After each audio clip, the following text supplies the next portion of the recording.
Ergani itu salah satu dosen yang serba bisa di kampus. Dia bisa ngajar kinematics, machine elements, kalkulus, Jerman juga bisa. Terus Ergani itu kalau ngajar santai tapi tetap serius. Jadi kita tuh bisa ngerti dan tertarik gitu sama apa yang Ergani ajarin. Pokoknya mantep Ergani. Pak Gani kalau ngajar itu sangat teliti sesuai yang ada di buku, dan pokoknya kalau misalnya kita ketinggalan tinggal nanya ke dia, dan orangnya asik banget kalau ngajar. Meiner Meinung nach ist Herr Gani der besten Dozenten. Ist ein guter Lehrer. Herr Gani war immer bereit zu helfen und ich setze ihn dafür, dass mir nicht nur die Antworten gab, sondern mir auch half, die Antwort selbst zu finden. Herr Gani mengajar dengan gaya mengajar yang santai dan bersahabat, tapi tidak menghilangkan keseriusan dalam kelas. Herr Gani juga selalu memastikan seluruh mahasiswanya paham dengan materi yang diberikan dengan cara memberikan kesempatan seluruh mahasiswanya untuk aktif di kelas. Suatu hari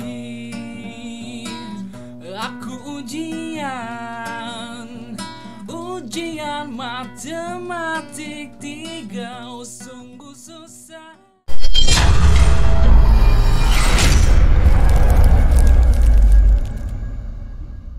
Ketemu lagi di channel Mata Experta Alumni Jerman. Kali ini kita ada soal dengan tema Ungleichung, pertidaksamaan. Catatan dari saya, di Indonesia kita mengerjakan pertidaksamaan ini di SMA cenderung dengan cara cepat, cenderung coba-coba. Di Jerman, mereka mengerjakannya dengan lebih konseptual, lebih komprehensif.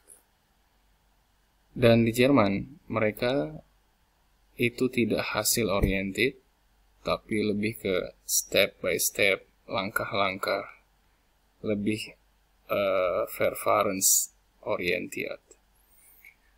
Lösungsverfahren kita benar-benar sangat dihargai. Karena kalau kita mengerjakan dengan cara cepat, boleh, tapi itu untuk multiple choice. Dan itu pun saya tidak menyarankan kalian mengerjakan dengan cara cepat kalau tidak paham cara yang konseptualnya. Kalau kalian mengerjakan dengan cara cepat, lalu soal dimodifikasi sedemikian rupa, kalian akan kewalahan. Karena konsepnya belum matang. Sekarang kita coba kerjakan soal dari Uni Karlsruhe dari KIT dengan langkah-langkah yang konseptual. Oke, kita mulai ya.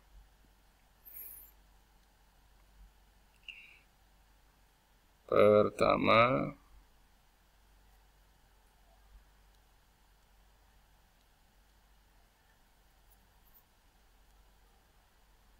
buat satu sisi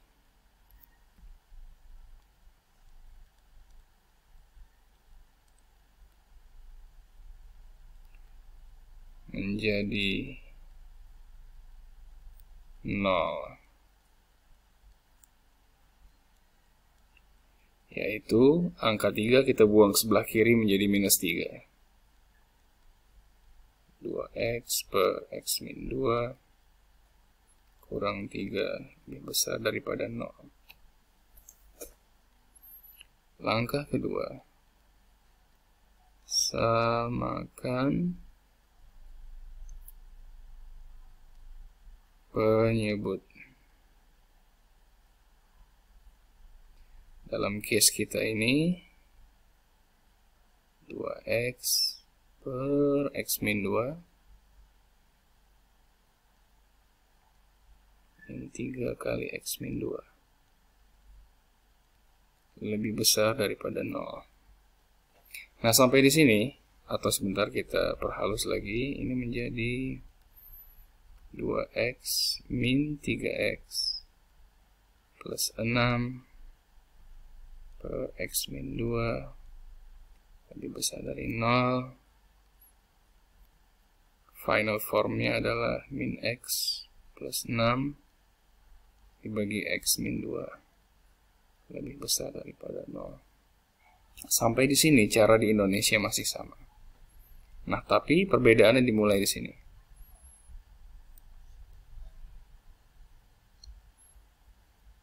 Langkah ketiga. Lihat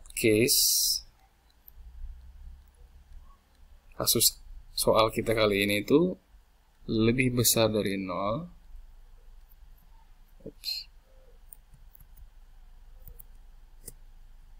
Lebih besar dari 0 atau lebih kecil. Nah, kalau dia lebih besar dari 0,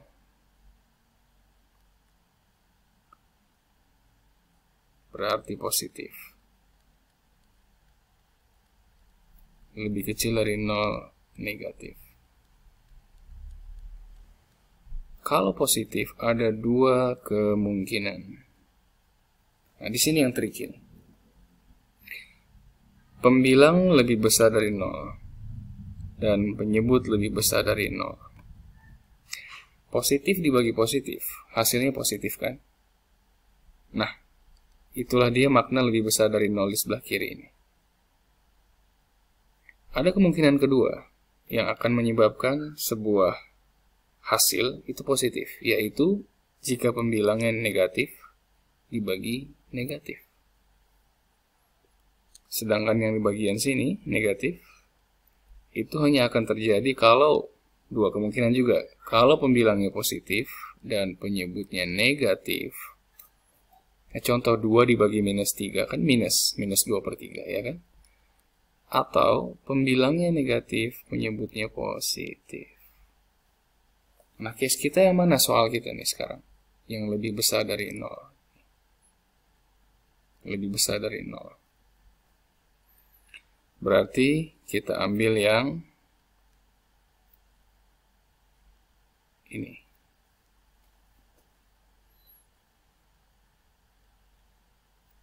Langkah keempat. Lihat 2 kemungkinan ini. Kita lihat kemungkinan pertama dulu.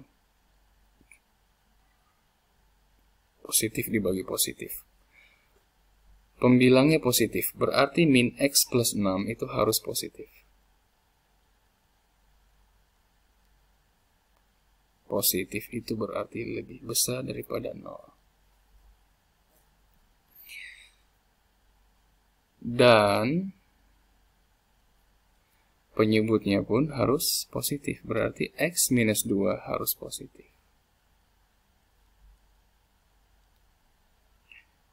Lebih besar dari 0.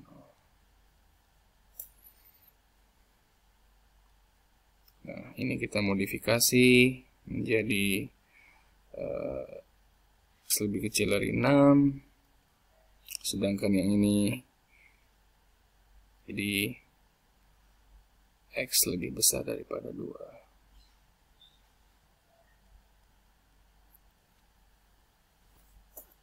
Oke. Nah, sekarang kemungkinan yang kedua. Minus bagi minus. Kita lihat.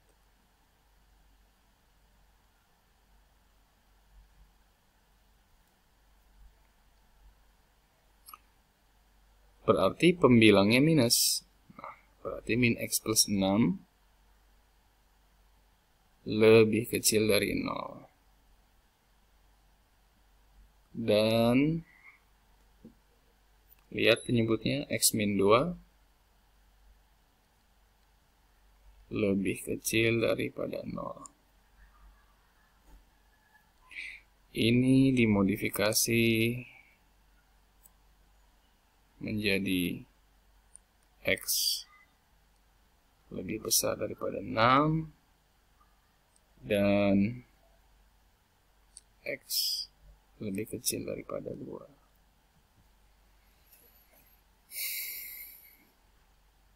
Nah, untuk kedua hasil ini hasil yang pertama, ini hasil yang kedua. Saya tuliskan kembali di sini ya. Ini hasil pertama. Di sini hasil kedua. Nah, ini saya buat garis bilangan. Untuk yang ini juga hasil kedua.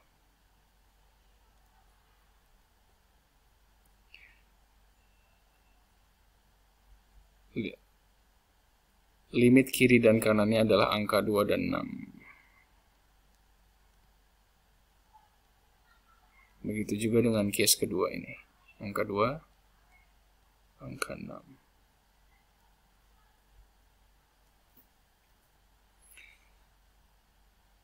X harus lebih kecil dari 6 dan X harus lebih kecil dari 6 dan harus lebih besar daripada 2. Oke, ke arah mana? Lebih kecil daripada 6 itu ke arah sini. Lebih besar dari 2 ke arah kanan. Di mana irisannya? Irisannya di sini.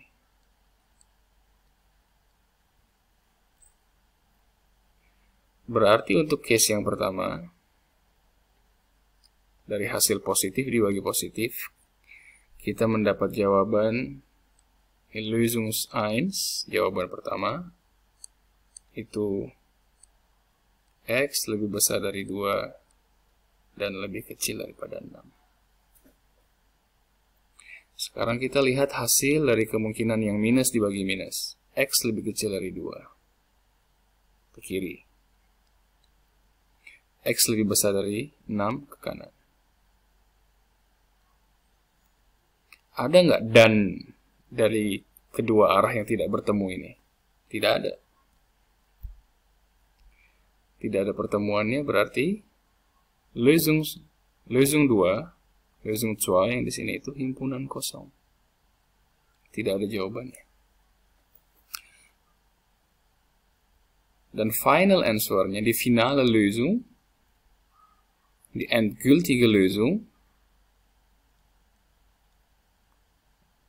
adalah kombinasi dari Lösung 1 dan Lösung 2. Sama dengan L1, L2,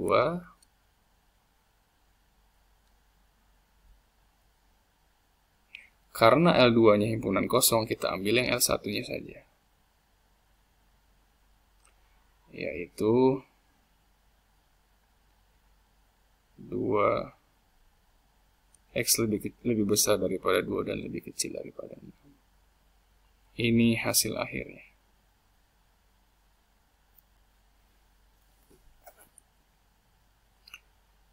Kecuali L2 ini ada jawabannya. Maka nanti setelah digabung dengan L1 dan L2 ini, L1 atau L2, maka dua-duanya menjadi jawaban di hasil akhirnya. Tapi karena L2-nya himpunan kosong, maka jawabannya hanya dari L1. Kalau kalian mengerjakan ini, ada salah ngitung misalnya, ada salah ngitung di tengah sini, minus jadi positif, positif jadi minus, atau salah gambar, salah arah. Tapi langkah-langkahnya dari konsep dari langkah nomor 1, nomor 2, lalu masuk ke pemecahan kemungkinan ada positif-positif, negatif-negatif, atau positif-negatif. Itu yang mengoreksi Anda, si orang Jerman yang bisa ngelihat, oh, anak ini tuh paham sebenarnya. Dia paham langkah-langkahnya oke. Idenya dia bagus. Cuman di tengah tuh ada salah ngitung, ada kepleset dikit, ada salah arah. Itu tetap dapat nilai yang cukup besar. Itu bisa di atas 50%. Tetap dapat nilai yang lumayan. Ketimbang kita ngerjain pakai cara cepat, langsung jawaban, udah gitu salah lagi kan jawabannya. Udah dicoret aja langsung 0. Langkah nggak ada, jawaban salah. Gitu. Oke, terima kasih telah menonton video saya. Sampai jumpa di channel Mata Experte yang lainnya. Pokoknya belajar terus, tetap semangat, dan sukses di Jerman. Terima kasih. Auf Wiedersehen.